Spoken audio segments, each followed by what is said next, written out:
bombs. We do have a Slack set up for Mostly Harmless now, and soon, hopefully tomorrow, your emails will get bombed with an invite to it. So, as per the announcements and stuff that have been in the guild on the forums and stuff recently, we've been playing a lot of different games. We've been playing some Ark, we've been playing some Guild Wars 2. We've got people playing, of course, Fallout 4 is really popular at the moment. A lot of big competition coming out for right at the moment when we're about to start the Albion beta and stuff.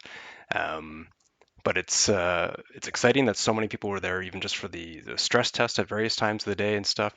We got a ton of information there.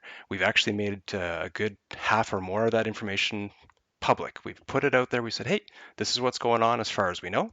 It's going to change, of course, but this is the current picture. We want to get people excited about the game. We also think that if they're informed, they'll be able to help improve it better because we think this game's got a lot of potential. As with any of the games and stuff that we're doing, that we're trying to focus more on games where we can bond in smaller groups, where we've always had more fun. As Dridden said to me recently, recruiting quality members can be a lot of work, but it's worth it 100% of the time. Now, the nice thing is we're fairly transparent, so people looking to come out can certainly come out and try events as a guest. They can join up in the guild and stuff as a guest in the game. They can register in the forums, post a little note about themselves. They can do an old school application and interview process if they like. There's a lot of different ways, but basically we're just trying to meet good people and get good people into the guild, because sometimes it's like a long bus ride and you want to like the people that you're sitting with on that bus. And I guess, speaking of which, I just want to, before we start, before Dodgen kicks things off for all the Albion information and stuff, got a new player spotlight, and I think Dridden's going to put it up very soon. Maybe. Maybe. And we just want to highlight Valor. I won't say too much here. It'll be up on the post very soon. But Valor, congrats. It's huge what you've done in the past, what you're doing now, and we really appreciate it. So thank you very much. Oh, thanks. And on that note, let's turn it over to Dodgen, the chapter lead for the Albion Online chapter, who's been really, plunging ahead with all this stuff. So. All right. Well, to get started, as most of you know, the game is very different, like every iteration of the alpha or beta. I'm not going to go too deep into the details. We have a lot of great posts on the forums about how the new armor system works, the crafting reworks, all the way up to the returns on crafting based on zones and all the other systems that have changed. But we will go ahead and talk about 2 or 3 of the major changes. And I'm not going to go, like I said, into much detail, but armor is completely different now. What you need to know is that there are 3 armor types. There is light, medium, and heavy. And regardless of what you see, what the armor looks like, just remember that there's light, medium, and heavy. It's going to look a little confusing when you log in at first, but you're going to have a caster line with extra damage, a sort of CC mobility line, which is medium, and it's got a little less extra damage, and then you're going to have the heavy line, which is pretty much solely tanking, and the damage output is not very respectable at all. And so they've shifted the system from being the 3 build meta that we saw last alpha, where you had to, with the chest and the offhand, back into a system where you can mix and match items to make a build more appropriate to your playstyle, which is really cool and I'm excited about. And, if you're more interested in that, we can talk later. You can always ping me on TeamSpeak, or you can check the threads on the forum. Next, the farming has been reworked.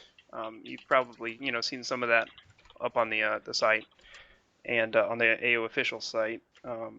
Alchemy and farming have been turned into a 22-hour daily quest where you just, plant it and forget about it. Come back the next day and harvest. They've also added laborers to your personal island. And they can go out and gather over time, much like the Star Wars: The Old Republic crafting system. So that's real useful, especially for people that they have long hours at their jobs, or jobs and families. It really helps them out. Star Citizen will be released in 2016, Johan, according to Chris Roberts. And the last system that I really wanted to talk about was the balance in general. They hired a new guy, a math guy, and this is one of the reasons I was so excited about this alpha. And the math guy went through and pretty much just obliterated, their previous balancing system and put in new global and per tier and per item type variables. And they ran a normalization across everything.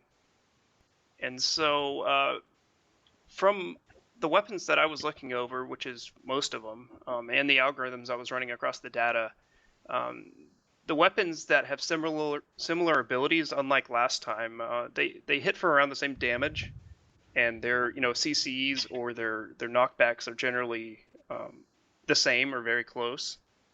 So it's real exciting to see that you can actually branch out away from weapons like the two-handed fire staff now, or the what was the glacial staff for group PvP. So, and like I said before, we're not going to go into too much detail. If you want to know what the most OP weapon is, I mean, you can ask me later, and I can tell you. But they're pretty well balanced. It's only a little bit more OP than the next. There's some new mechanics in the game. Knockbacks are a big one. There's several different ways knockbacks are implemented. Melee weapons have been added and made more useful. So the melee role is more of a chaser role now and a lockdown role. They added some weapons like the quarterstaff, and they upgraded the spears to be more useful with chasing and locking down opponents. So definitely, if you're more of a melee player, do explore that again. We're definitely going to need some people to do it. They've also reworked healing. Healing is still spammable to a degree. It's pretty mana intensive. It's more focused on using the right spells at the right time on the holy staff. And for nature, it works a lot like the 60 WoW druids, where you have rolling hots on people, you keep an eye on them, and you can capitalize on that and keep just consistent great group healing without running out of mana. And the healer builds also have a lot of utility now. So that's just some of the big changes that I wanted to talk about. Oh, one last one. Horses and oxes now. They really buffed the amount that you can carry on a horse. So the new horse can carry a little bit more than the old ox, and the ox can carry like a city or two worth of stuff. So you really only need to use an ox if you're, like moving everything you've ever owned after playing for 2 months. Otherwise, the horse should suffice, which is cool because we can now branch out into more dangerous areas for gathering with much less risk if we have those horses that we can just, get away on if, the 70-man Vendetta group rolls through. And that pretty much sums up the changes I wanted to talk about. Rook, did you want to go into some of our focuses here, or did you want me to take care of that? Yeah. I guess one of the big things, of course, with our group is that we're focused on fun. Like we tested a lot of stuff in the last alpha, thanks to Kodiak and others that pushed us into red zones, pushed us to try different things, and everyone worked hard. We had a 25% tax rate at the time to try some stuff out. I think we're going for like 5 or 10 this time, but we tried some stuff out. And some of it wasn't fun. It was like, well, crap, there's a PvP event happening in 8 minutes, and we've got people at work. Now, that was a bug for some of that stuff, but what we're looking to do more now is, for this beta, again, always looking for what's fun. We're going to test and plan and explore the game, but we're going to work on what we did enjoy last time. We had a great time doing a lot of PvP roams. There was nothing better than walking around saying, see this cloak? Not mine. See this armor? Not mine either. Horse? Nope. Someone else's as well. It's fun just taking other people's stuff. It's a good time. Drunken PvP roam, sure, all of it is good. So to do that and to fit our, mature lifestyle to some extent, that we're hardcore gamers that have got lives and wives and so on. So we're going to start off from the city and Guild Island. There might be some, market warfare that we'll try out, some in terms of things to keep an eye on with any of the town stuff. We'll build most of our stuff for Mostly Harmless on the Guild Island, and that way we'll have basically a safe place on which to base our operations from and just go out and have fun on our schedule. We can be like mercenaries, pirates, roaming around, taking stuff, doing the 5-on-5s when we want to, and then we can just ransom it back to the person or give it to an ally or do whatever. We're just looking to help our allies, have some fun, and get our PvP on. Of course, there's a lot of PvE necessary to have any PvP in this game. That's fine. We're going to do it in an organized fashion. We've got events scheduled a fair bit at the first, and then it'll taper off.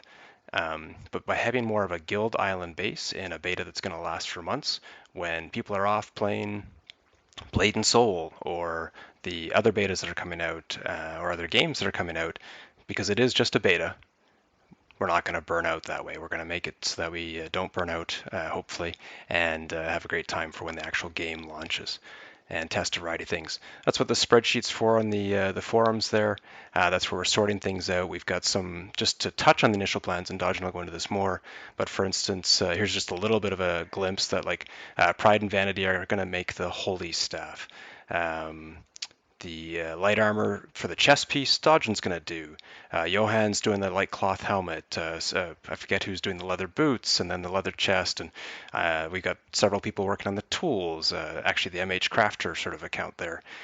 So there's a lot of things that are all taken care of in the organization so that you don't have to worry about it. We got a small, light mobile group that's going to go around and wreak some havoc. So it's going to be a good time that way. And at the same time, by having it split up and organized, having the MH bank character and having the chests that are, you can take the chest and put exactly who can open it and exactly who can deposit in it and do trades that way. You can also use the guild marketplace. It's only accessible to the guild and allies, and you can put buy orders for the stuff that you're basically trading from the other person. That, hey, I needed those 36, tier 4 cotton or whatever, and you can trade that stuff at at 1 silver because you can just work it out ahead of time in guild chat and on TeamSpeak. So we want to have that all organized so that we can certainly have fun in the game and not burn out. I think, what else would you add for the focus there, Dodgen? Really just like you said, it's a beta. We're going to focus on having fun. One thing that I'm going to be pushing people because of my PvP role in the guild is exploring what fits your play style. It's an issue that a lot of gamers run into where they feel like they've played a certain role for so long, and it may turn out that you're just you have way more fun and you're way more effective in another role. So I'm going to be pushing people to try things, especially early on, tier 1 through 4. Just try a couple different weapons out and see if you like something else better. If you played a caster for the last 7 years, try melee, or vice versa, or try heals, try tank. But like you were saying, Rook, it's mostly about having fun and just exploring the changes and seeing if it's a better feeling this time around.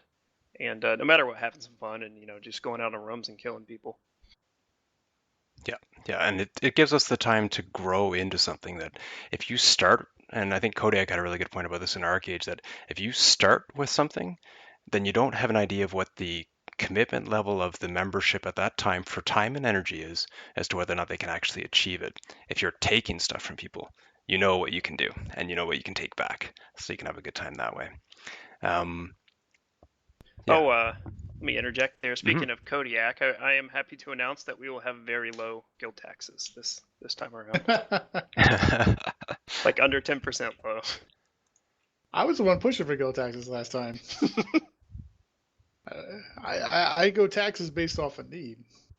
Yeah, but they've reworked the silver gen to be pretty good now, and well, I say that the silver gen's good, but also the silver consumption as a gold sink is not very high at all. Crafting's free, so Yeah, there's a lot of good things PvP that for way. fun now. Well, and think about the fame grind. Like within hours in the stress test, how many of us were getting things accomplished? Johan, in 25 minutes, we had what, 20,000 silver each or more? Yeah, more than that. Yeah, so it was crazy that it allows for some quality of life. You don't have to just grind everything, and you'll be able to try out probably every tier 4 item that you want to try with a minimal amount of time commitment. I mean, by minimal, I still mean a couple hours, but it'll be there, and the stuff is going to be sitting there available in the bank, and there's going to be trades happening. Like, I'm going to be outfitting Dodgem with his tool sets so that I can get my chess piece from him or from the leather person or whatever. So there's going to be a lot of trades like that, plus the sort of central bank for storing. Okay, you're done with all your tier 4 crap because you're onto the tier 5. Great. Here it is so other people can level it up and try it in these organized groups that we'll be running. Yeah, we'll probably throw up a communal tent in the guild hall that people can just pull that out of if they need it. Yeah. Zero, I believe is it the F keys still that allow people to heal their dodging? To target players? No, you can definitely smart cast it. Yeah, with Yeah. bindings. I'm gonna post. I've already got the macros up in the forum that are almost essential to playing Albion, but like auto run and auto gather. But I'm also gonna be posting my healing macros. It's a mouse over heal, like you do in any other modern MMO. You just scroll over them and like mouse scroll down or up depending on the spell you want, or hit a mouse button, rather than trying to click the tiny UI and it's just terrible that way, especially with a large group of people. So I'll post that macro later. Yeah, it's funny because I'd be the person that would be arguing against any kind of macro thing that could get us in trouble. The one macro alone is such a quality of life. It saved my marriage. If my wife had to hear me clicking anymore, then it was going to be Yeah. rough.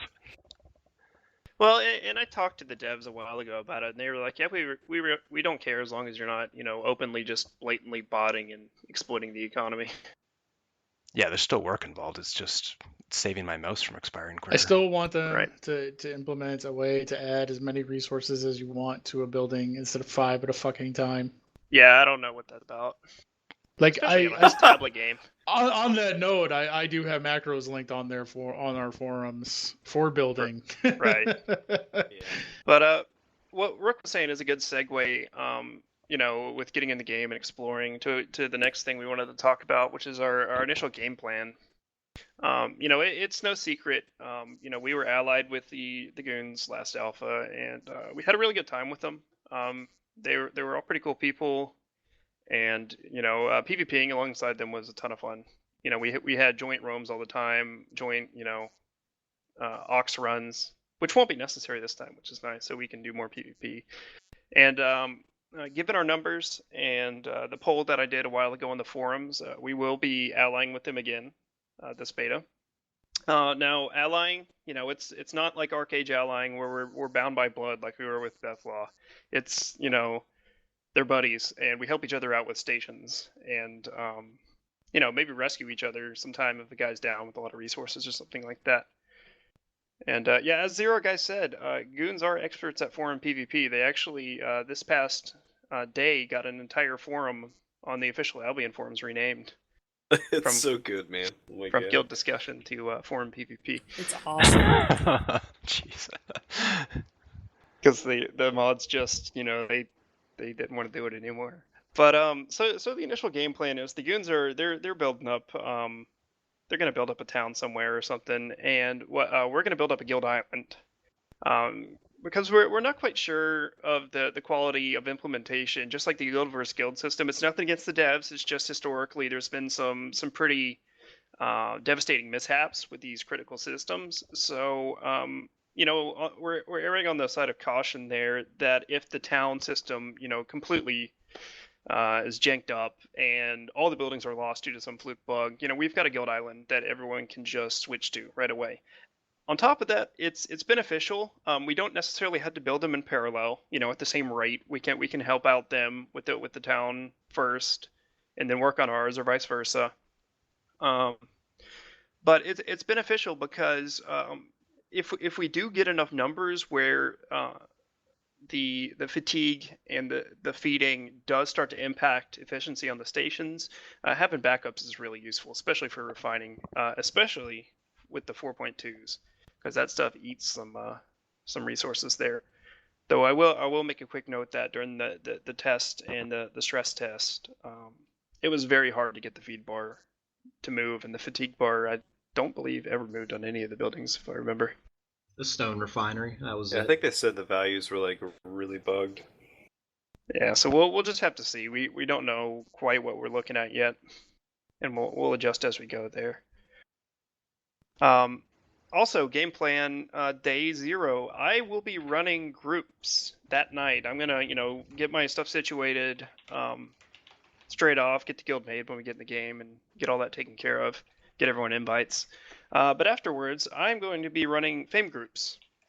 One of the biggest complaints with Summer Alpha, and it was totally justified, was if you wanted to use a new weapon or switch armor or something, you had to go kill skeletons for like 4 hours straight, and it was just the worst thing ever. It was just completely awful. And they've done a number of things to help that. FameGen has been worked into a whole new system now, and you can generate fame a lot faster. And that's due to two different changes. One, the mobs give more fame, and the premium bonus that we all have from having the Founders Pack gives more fame. But also, they've shrunk the tier gaps down. And what that means for fame grinding is we can log in, get in tier 2 or tier 3, and we can join up. And in my groups, I'm going to be rotating people out, and I'm going to be healing. So what we'll do is we'll just run out to a tier 4 zone or a tier 5 zone and just slaughter mobs for 5 minutes, and you will be completely capped on everything you need. And we'll come back, and I'll kick everyone out of the group. You guys can go do your crafting, and then I'll pick up some more people, and we'll go do it, and then we'll just rotate out. And some other people have stepped up and volunteered to help with that when I get tired of it. But I think it's gonna get rid of the skeleton solo killing for hours, or at least help alleviate it right away. That said, even solo fame grinding is not as bad as it used to be. So I'm super excited about that, and that's what I'm going to be doing to help everyone out on day 1. I think Silver might have said something about helping out with that too. I think I volunteer or had some people volunteer a lot. That's Silver. Who else was out? Johan was out, of course. Dridden's been out. Pride. A few people have been out for these roams just to help get started. Valor and others. So basically, experienced people, if you're up for it, get people in a group. Once you get them out there, get them settled. Make sure that they help keep running groups too. Like there's no reason why someone else couldn't come and fill when someone else leaves. That it's good to get your silver on. Yeah, the whole idea is just to not waste time. We're playing a game to have fun, and killing skeletons isn't fun. So we just get out there, get it out of the way. You can go back and get back to your crafting, and then PvP. I think those are the main things. I think we can probably open it up to questions here in just a second. I think most of you have seen in the main links on the forums just the types of events we're running. We're trying to be very public about what we're running at first because we don't want people to join the guild expecting something different. So Dodgen and other people like myself will be helping to run the silver grind. So it's basically PvE. It's not PvP, but it's part of the game. We've got a resource run where we're going out in groups to more difficult areas to get some more difficult resources. But we're going to be organized about it. We're going to have fun. I think Zero's got actually a really good post on how we might do that and stuff. And so we're going to follow leads like that and try different things. We've got the PvP roams scheduled. We've got I don't have it scheduled yet, but there will be scrim nights like what we do in HOTS where we fight each other. So basically, hey, you 5 are kicked from the guild. Here's your new guild. Okay, good luck. We're hunting you down. Well, yeah, we forgot to mention the new duel system. Oh, yeah. And yeah, the 40k so that you won, was it 40? Yeah. They'll probably fix that. I was cheesing people with it. But so there's a duel system in game now where you can honorably challenge other people to duels, and you can set wagers on it that they have to accept. So if someone's talking. Yes, I think said they were adding that in a couple days ago. I don't know, Suzera might know more about that. Yeah, Oh, wow. Green Knight posted about it earlier today. I think they said 3 versus 3 and 5 versus 5 are in now. The group duels. I don't know anything about the process of implementing that yet. I've read things as far as from, I've heard somebody say that they're planning it, but that's about all I know. That's all I've heard too. But anyway, so it's a basic duel, like any other MMO. There's a ring that the duel's valid in, and you set a wager. And for instance, this past test, I was wagering people that way outgeared me. You know, astronomical amounts of money because they of course accepted, thinking they're going to get a free like 50K from me. And I would just lure them to the edge of the ring and use my knockbacks to knock them out, and they'd be disqualified, and I would take the money. But What, like sumo style? Yep. yeah, just Yep. yep, it's exactly like a sumo ring. Maybe what the one guy was in tier 5 or something, saying, "I'm just gonna wreck you. And you're Yeah. betting 10K. We'll see." Yep. But of course they'll probably make a change to that to fix it, because it's pretty cheesy that way. But they are, I think we'll be able to, if they do get the group duels implemented, we'll be able to do some good scrims that way too. I'm sure the group duels, they'll have a much larger ring where you can actually like fight around terrain, which will be pretty cool. But Yeah, agreed. yeah, I'll give it back to you, Rook. I think that's about it. I think actually that from my end, the same thing, that I can't stress enough. We're focused on fun.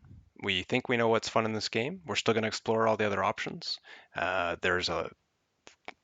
You're going to be able to unlock and try a bunch of stuff. Try it. Have some fun. This isn't about conquering the world. It's just a beta. Who cares? Have some fun and learn how to play the game and get to know your teammates for sure, and allies. I have a question. Yeah. You're done. Yeah, I think we can open it up to questions. Did they implement anything new that's going to make people come out in the red zone and not, hide in the safe zone? Yes. Yeah. There's a 25% return on everything that you refine or create or whatever else out there. So those people automatically have, of course, a big advantage that way. They have a safe spot to go back to with the tier whatever resources they're getting that's very close to them, whereas people that are coming out from cities are going to have multiple areas to have to cross potentially. Well, and they also added in bonus resource areas out there. Yeah. Where you get extra resources, and they're super nice. It's only about 200,000 on the stress test to buy one. I mean, we could easily, depending on the number of people playing and whatever else, we might just buy one, because 200K, like Eggdod and I, he's not here tonight, but people on the stress test, we spent 500K between a few of us very quickly, just having some fun testing things out. So. Mm-hmm. They also added in 2 systems that'll bring people out there. One is, well, you're familiar with this, the Essence territories, which are necessary for the enchanted gear. And there's also these treasure chests out in the world. And it's sort of like the IDOC system in UO, where it's on like a 19-hour cooldown. And they drop these things called relics that are required for some of the higher tier gear. We're talking like tier 6 point, whatever, or 5.6. So it'll be a while before you need it, but there's definitely motivation to go out to these zones. That said, I think the best way is not to actually live there. I think the best way is to go out, capture it, get what you need, and leave. Well, and that's where a lot of the organization always came into play, was because like those higher level materials are super heavy, like ridiculously heavy. Like you can carry, like remember we were farming the tier 5, and we could get like maybe 20 of them in like a full T5 backpack system and whatnot. Well, it's more alleviated now with the upgrades to the horses. Right, but so it's like now you're carrying the oxes, but even then, I mean, you get caught off of your it was pretty rough. Yeah, especially if you look at tier 6 through 8. Right, and that's what I mean. That was just tier 5, so. And it's in a PvP zone. Right. Get off your horse and you're stuck in place. And that can happen. You can actually kill the horse. Silver's got a good question about the bags. I don't know. They said they were working on it, but I checked like 2 days ago. I can probably check again. I don't know. Blazing, have you been on recently? Not recently, but I didn't even know the bags were bugged. What was bugged about it? They did nothing. The tier 2 bag was automatically trashed after you crafted or something like that. What? And some of the capes would trash like on first hit from a mob too. But from what I heard, it was just the tier 2 bag. Yeah, because I had a tier 3 bag and never experienced that. Tier 2 bag has the max load now I'm in game. Gotcha. Well, there you go. I've got a new forum icon, it looks like. So is it Thanks, still Valdor. true that the only raw damage bonuses come from your chest piece and your weapon? No.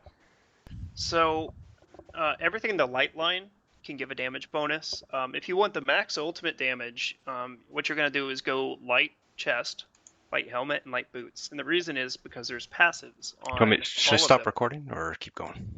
No, that's it's okay. That's all public information. Okay. The chest piece, has a 50% innate damage bonus, and the head and boots can be passively spec'd to give you another 5% each, and the chest piece can be passively spec'd to give you another 10%. On top of that, the the light helmet now has a pop it. I think it's on a 15-second or 30-second cooldown for an extra 50%. I believe it's 30. Yeah, it's an extra 50%, and I believe Suzera did some math wizardry on it, and it's not additive percentages. It looks like it's multiplicative. Oh. Yeah, I didn't extensively test it, but you can get up to like a 245% damage boost, which is crazy. Wait. Or up to 245% damage, 145% boost. Right. But also keep in mind that like the heavy plate sets are going to get a relatively commensurate increase in tanking ability when they pop their cooldowns. Yeah, there was much debating about the plate versus cloth there. I think the tanks with their cooldowns are going to be pretty effective though. Rafsa seemed to have a good time with the tank setup.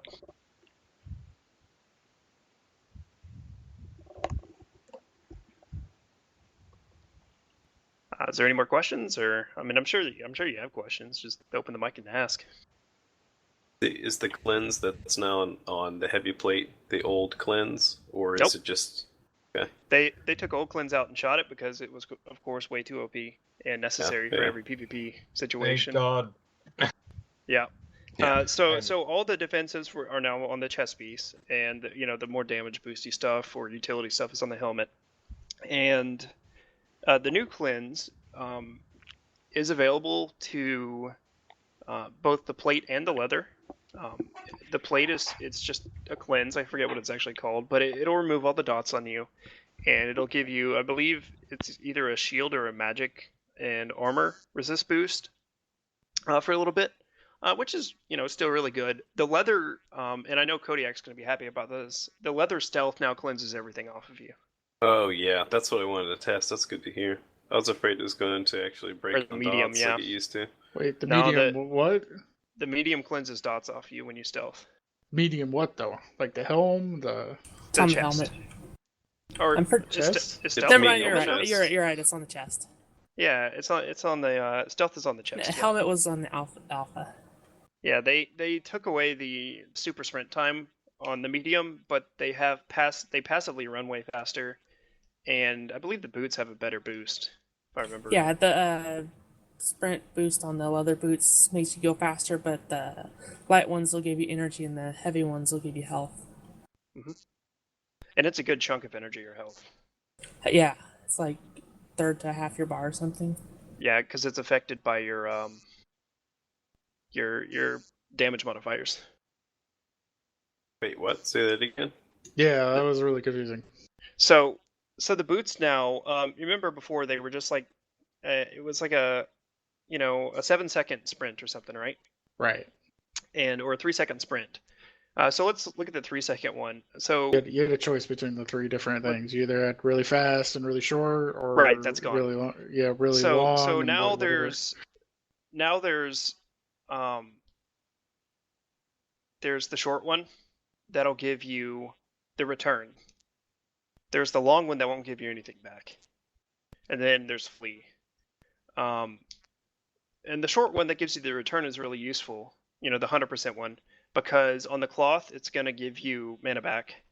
On the plate, or on the heavy, it's going to give you health back. And on the medium, you just go faster. And what I was saying was that the percent damage modifiers apply to the return on that. So it says that it costs, for the light armor boots, it costs 21 mana to cast, and it'll give you 21 back. But you actually get like 60 back from the modifiers. And same goes for the health. So why are damage modifiers applying to like mana return? Because it's a spell. Damage modifiers applied to both, or to any spell you cast that has a numerical value.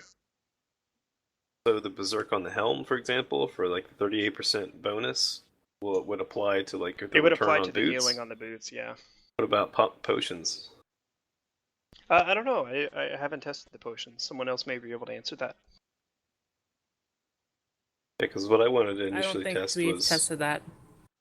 I think the servers are up again. We might be able to test that before the week's over. Yeah, I'll make a note. Yeah, the build I wanted to try was the medium chest and the light helm for sure for the Berserk charge on it. Yeah, it looks pretty promising. There's a couple people that I've talked to that are super excited about running chase down builds. Yeah, I think the Berserk on the light helm will couple with the haste and auto attack boost if they stack from my bow. Right. Well, I mean, especially from a ganking, if we're going to mostly be focusing on ganking, I mean, mobility is always going to be the key. Mobility and stopping power. Well, and we've historically been a very mobile PvP group. You know, that's what we sort of focus on. Right. And it's been one of our big strengths. I'd suggest using the spear for that then. The spear is very useless when it comes to damage, but it's very good at like slowing down people and catching up. Right. So you get someone in like medium armor with all the boost to speed and everything, but with a spear, and he runs up to someone, hits them and slows them down, and just keeps them slowed, and then the rest of you just get up onto them and just like kill them. Right. And the upgrade of the spear, the pike is really good too. It's got a harpoon on it. Yeah, Is the range on the tooltip correct? It says it's like 20, which would be like pretty much double the range of every charge. I mean, that'd be like half your map or something. Half your screen. No, 20 is about like 3/4 of a screen, top to bottom. That's a lot, man. That's pretty crazy. Yeah, it's the harpoon is looking pretty good. Oh yeah, the harpoon's very nice.